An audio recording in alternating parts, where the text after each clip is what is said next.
समय बितेको पनि थाहै नहुने है। कलेजको बस्दा छुट्न आँटेछ है, बस्दै छोड्यो भने त बर्बाद हुन्छ। क्लासमा पढ्न छोडेर कलेजको बिल्डिङ पछाडि बसेर गेम खेलेको थाहा भयो भने त भोलिदेखि कलेजसम्म ल्याउनु पनि बन्द हुन्छ। बल्ल तल टिचरले के लुकाएर ल्याउनुपर्छ थाहा भयो भने त बाबाले पनि दिनुहुन्न नि। तेरो मात्रै ठिक छ यार साथी, मम्मी ड्याडी नै विदेशमा हुनुहुन्छ। तँलाई त कलेज गयो पनि गयो नगयो पनि भयो। आफ्नो त क्रिस्चियन फ्यामिली पढेपछि तनावै तनाव छ, सेवा सङ्गति जानुपर्छ।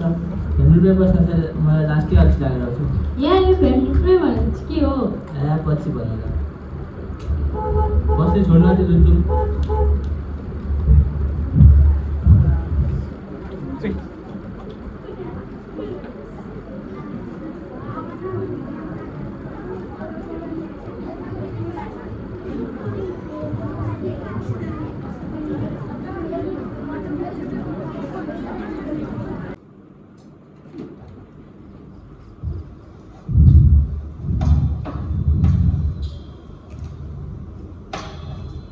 र दिदी तपाईँले हामीहरूको स्टोरीमा कति लाइकको कमेन्ट आउँछ नि? मैले पनि आज स्ट्याटस बनाएर आएको थिएँ। लाइकको कमेन्टहरू पढ्दैन हौ। मम्मी होइन तिमीले मलाई कति तङ गरेको हो, देख्दैन माया कति हेर्दैछ छु। खाना पकाउँदैछु छु, फोनमा पनि कुरा गरिरहेको छु। एकछिन त पढ्नु न हौ। हजुर दिदी मलाई त्यो होली मम्मी एउटा सेन्टेन्स पढिदिनुहोस् न प्लिज मम्मी। होइन तिमीले मलाई कहिले तङ गरेको हो? उता जाऊ दादामा भएर आमा सुधार। बाबा एउटा सेन्टेन्स पनि बुझिन, पढिदिनुहोस् न। छोरी म एकछिन व्यस्त छु, जाऊ दादालाई सुध त। सिमोन, ओइ सिमोन, हजुर बुइले के गर्दैछ? हेर्दै त त्यहाँ गर्दै त। भ्याउँदिनँ, म बरु बहिनीलाई पनि मोबाइल किनिदिँदैन, ऊ आफै गुगलमा सर्च गरेर पढिहाल्छ। त्यही त सिमोनको बाबा छोरीको लागि पनि मोबाइल दिनु पर्यो के? ढुक्क हुन्छ, ऊ आफै पढ्छे खोज्छे। अहिलेको समयमा मोबाइल नपाइनौले नै भयो। आज नै भोलि त किन्नै पर्छ है।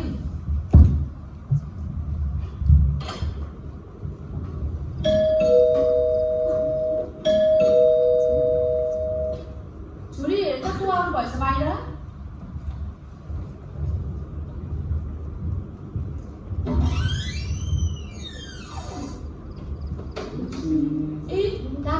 पढेको हुँदो रहेछ त। जेमेसी आउनुहोस् न यहाँ बस्नु। जेमेसी यस समयमा तपाईँहरू कहाँ पुगेर आउँदैछ त बडा? यहाँ तल तितेसलाई भिजिट लागेको छ। भिजिट सकेर फर्किँदै गर्दा हजुरको घर बाटोमा परेकाले जिम्मेवारी केही गर ननिस्की बसेर जाउँ भनेर यसो बसेको नि। तपाईँहरू बातचित गर्दै गर्नुहोस् ल, म चिया लिएर आउँछु। हामी त अचानक आइपुगेछौँ, के गर्दै हुनुहुन्छ होला हजुरहरू? हामी यतिकै कुराकानी गरिरहेको थियौँ। यो हाम्रो छोरीलाई मोबाइल किन्यो कि भनेर सल्लाह पो गर्दै थियौँ। हुन त यो मोबाइल अहिलेको आवश्यकता भए पनि यसै नै पो हामीले प्रयोग गर्ने छ कि भन्ने हामी बुझ्दैछौँ है। यो मोबाइललाई हामीले राम्ररी प्रयोग गर्न सक्यो भने हाम्रो जीवनमा सफलताको सिडी बन्न सक्छ। तर अत्याधिक गलत प्रयोग गर्नाले चाहिँ हाम्रो जीवनमा ठुला दुर्घटना पनि हुनसक्छ है। के गर्नु, समय निस्की भएर आयो। आज गयो भोलि त किन्नै पर्ने भयो मोबाइल। त्यसैले पो बाध्यता घरकी आवश्यकता, छोराछोरीहरूको लागि पनि मोबाइल दिनै पर्ने भयो। आज हामी नानीहरूले के गर्यो? यता तङ गरेर झल्को लगायो भनेर मोबाइल दिन्छौँ।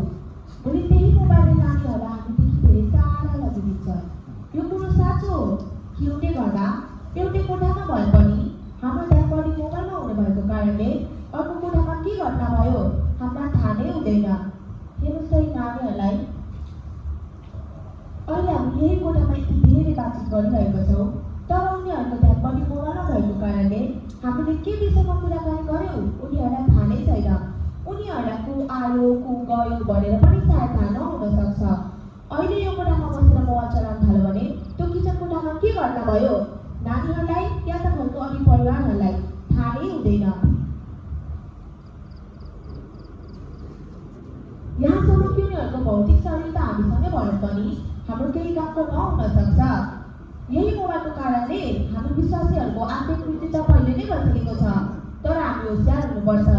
यदि सबै कुरामा हामीले यही मोबाइलमा भरोसा गर्न थाल्यौँ भने यसको कारणले हाम्रो शारीरिक वृद्धि पनि आउन अहिलेको समयमा हामी सम्बन्धहरूभन्दा ज्यादा समय सोसियल मिडिया जस्तै टिकटक, फेसबुक र युट्युबमा बिताउँछौँ र भुलिन्छौँ ती खुसीहरू जो हाम्रो आफूहरूसँग भेट्दा मिल्ने गर्थ्यो।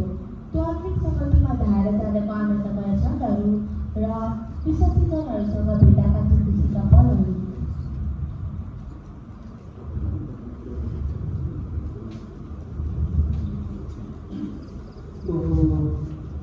कुरै कुरैमा शरीर पनि निकै बितिसकेको छ। ल अब हामी पनि जान्छौँ। कति सेवामा भेटौँ है त? हुन्छ। हस् हामी लाग्यौँ है, सेवामा भेट्दै गर्नुपर्छ।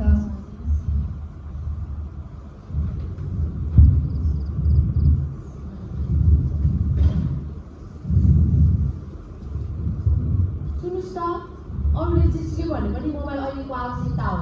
फेरि अरूका छोराछोरीहरूभन्दा हाम्रा छोराछोरीहरू पछि पढ्न सक्छन्। फेरि हाम्रो त छोराछोरीको ख्याल गरेर भ्याउँदैनौँ।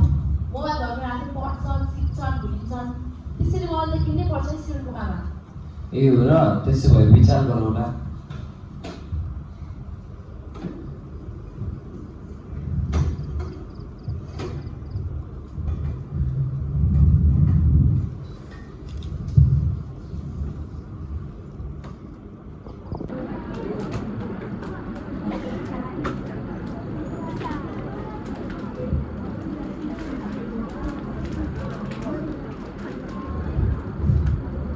ए सिकुनको बाबा, छोरीको लागि मोबाइल दिनु भयो त? दिएको छु त। छोरी यताउता तिमीलाई मैले के ल्याइदिएको छु?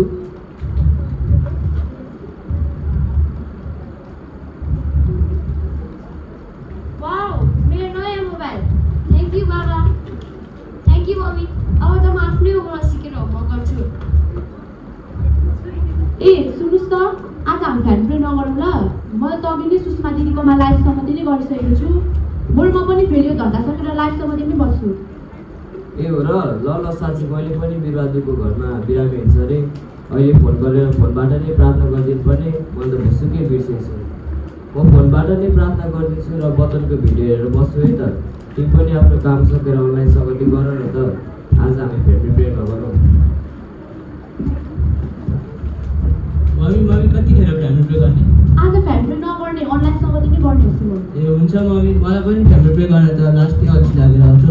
अब उभिएर 1 घन्टा त मस्त गेम त खेल्दै बस्छु।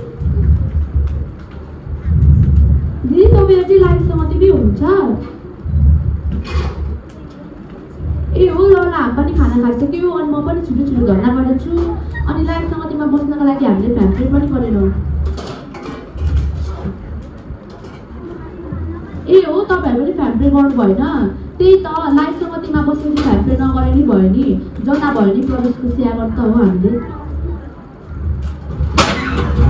आया आया सिमोनको बाबा, सिमोन छोरी, मलाई उठाउन आऊ न। आया सिमोनको बाबा, सिमोनको बाबा। आया प्रभु, प्रभु मलाई बचाउनुहोस् न।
ओहो मलाई त कस्तो तिर्खा पो लाग्यो। सिमोनका आमा के गर्दैछौ? आमा कति धेरै रगत भयो। सिमोनका आमा के भयो सिमोनका आमा? छोरा सिमोन, छोरी गाउँ त मम्मी लड्नु भएछ यहाँ। टाउकोबाट धेरै रगत बगिसक्यो। एम्बुलेन्सलाई कल गर त। मम्मी के भयो? मम्मी कति रगत भएको? मम्मी के भयो? हेलो एम्बुलेन्स हो, इमर्जेन्सी छ, छिटो आउनु पर्यो। मम्मी के भयो? मम्मी उठ्नुहोस् न मम्मी के भयो? मम्मी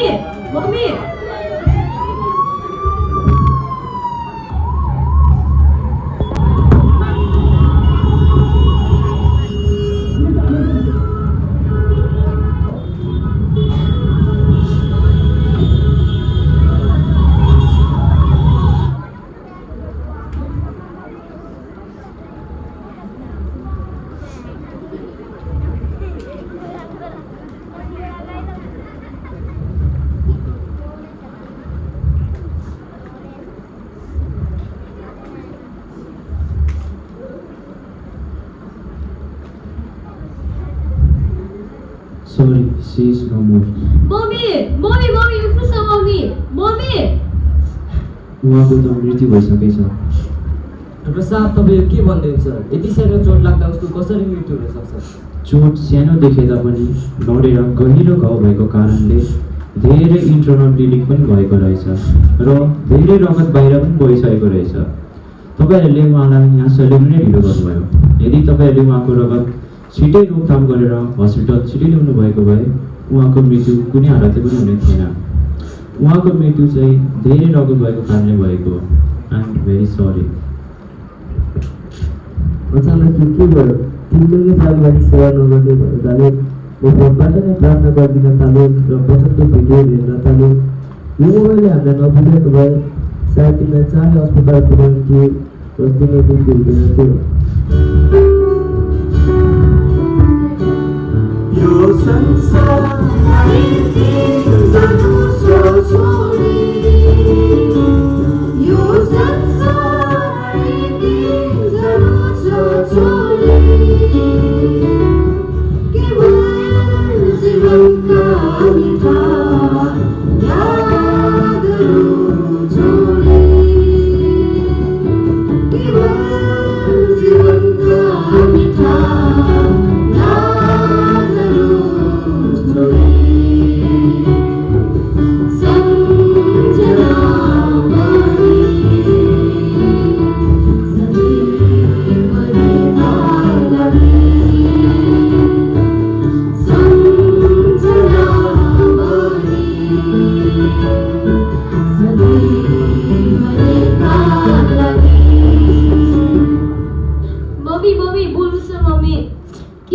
भएको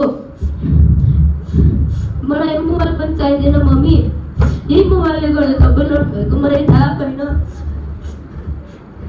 तपाईँले कुरा भएको मैले सुन्नु मम्मी उठ्नुहोस् न।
संसार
यो मोबाइल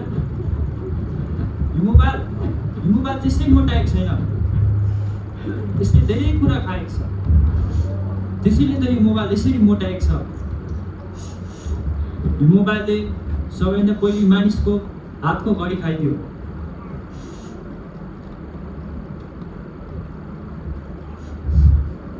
यो मोबाइलले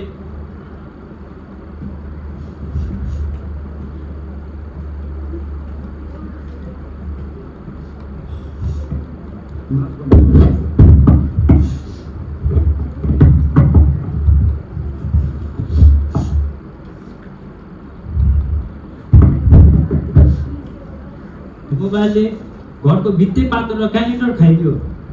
यही मोबाइलले किताब खाइदियो। यही मोबाइलले सबै मानिसको समय नै खाइदियो। यही मोबाइलले टर्च लाइट खाइदियो। यही मोबाइलले हाम्रो छर छिमेकीको सम्बन्धहरू खाइदियो। आज हामी नजिकै साथैमा भए पनि, यहाँसम्म कि एउटै कोठामा हुँदा पनि हामीले यसले धेरै टाढाको बनाइदियो। झन् हामी विश्वासीहरूको त यसले धेरै कुरा खाइदिएको छ।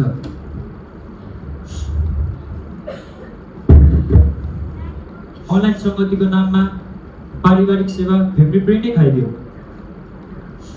दुःख सुखमा भेटघाट हुने, एकअर्काको निम्ति प्रार्थना गरिदिने ख्रिस्टीय प्रेमको मिठो सङ्गति नै खाइदियो।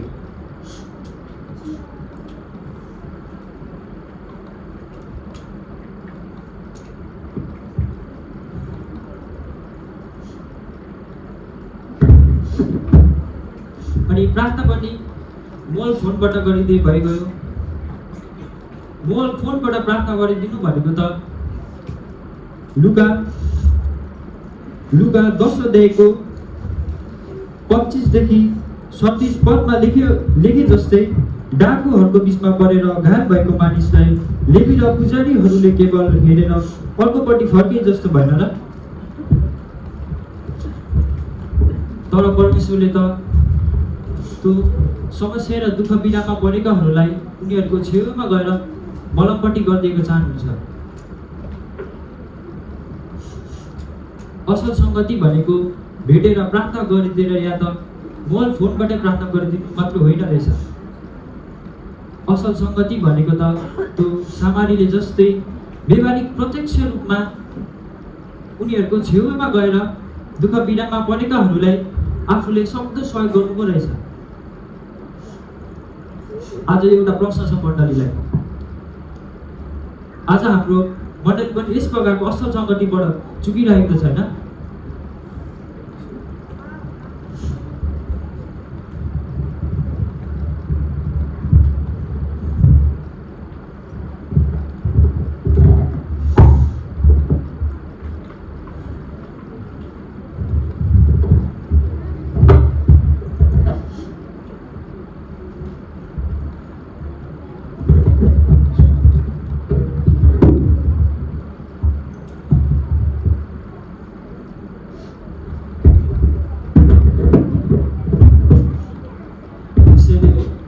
यसैले आधुनिकतावादी सुविधा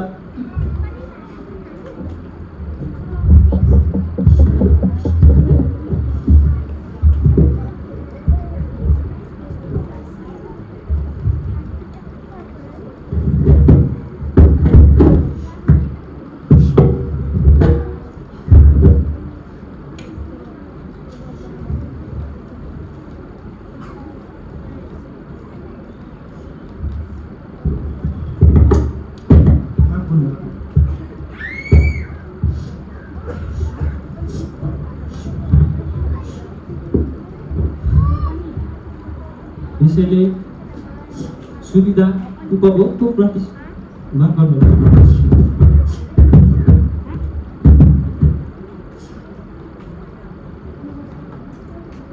यसैले सुविधा उपभोगको प्रतिस्पर्धामा यो मोबाइल र सामाजिक सञ्जालभित्र हामीले असल सङ्गतिलाई गुमाइरहेको छौँ भने हामी असल छिमेकी बन्न सकिरहेको छैनौँ।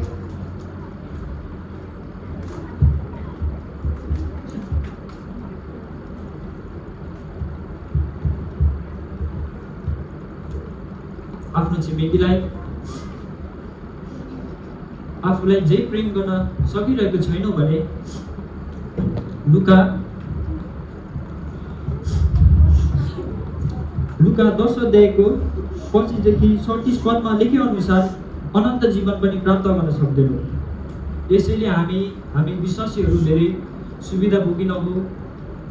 परमेश्वरले हामी मानिस जातिको लागि गर्नुभएको दुःखलाई नबिर्सौँ। अनि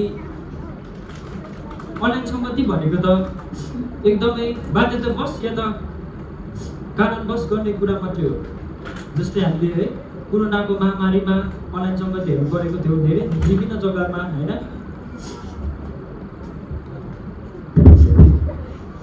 अनि अहिले चाहिँ हाम्रो प्रदेशमा रहनुभएको दाजुभाइहरू जहाँ सम्बन्धी पाउनुहुन्न त्यहाँ चाहिँ अनलाइन सम्बन्धीले धेरै काम गरेको छ, धेरै आत्माहरू पनि बाँच्नु भएको छ है। तर हामी घरमा परिवार हामी सँगै साथैमा हुँदा अनलाइन सङ्गति होइन तर फ्यामिली प्रेलाई नै प्राथमिकता देऊ र फ्यामिली प्रे नै गरौँ। तर जुनसुकै कारणले होस् मृत्यु भनेको सबैको भाग हो। बाइबलको वचनमा लेखिएको छ कि प्राणलाई थामेर राख्नु मानिसको बसमा छैन। दयाकन उपदेशक 8को 8 कसैले पढिदिनुहोस् त। दयाकन छिटो पढिदिनुहोस् होला, हामीसँग समय निकै नै कम्ती छ। आत्मालाई रोकेर राख्नका निम्ति आत्मामाथि अधिकार भएको कुनै मानिस छैन, न त मृत्युको दिनमाथि कसैको अधिकार हुन्छ। परमेश्वरको वचन अनुसार मान्छेको शरीर चाहिँ माटो हो र यो माटोमा फर्किजानेछ। फेरि उत्पत्ति 3 अध्यायको 19 पदको अन्तिम खण्ड कसैले पढिदिनुहोस्। किनभने तिमी माटो हौ र तिमी माटोमै फर्किजानेछौ। परमेश्वरको वचन अनुसार उहाँको मृतक शरीर चाहिँ हामी माटोमा दफन गर्न लानेछौँ। किनकि पवित्र शास्त्र बाइबल अनुसार किनकि यो माटो हो। हामी जेपछि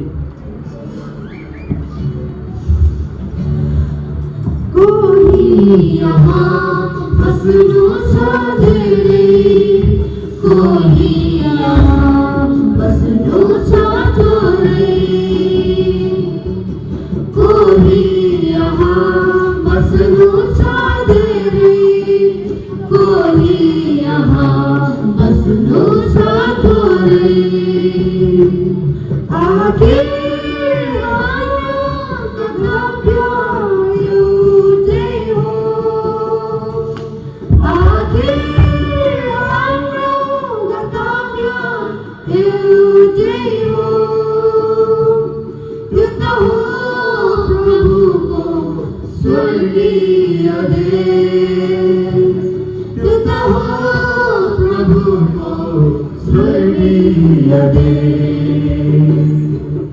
Server ko bicho,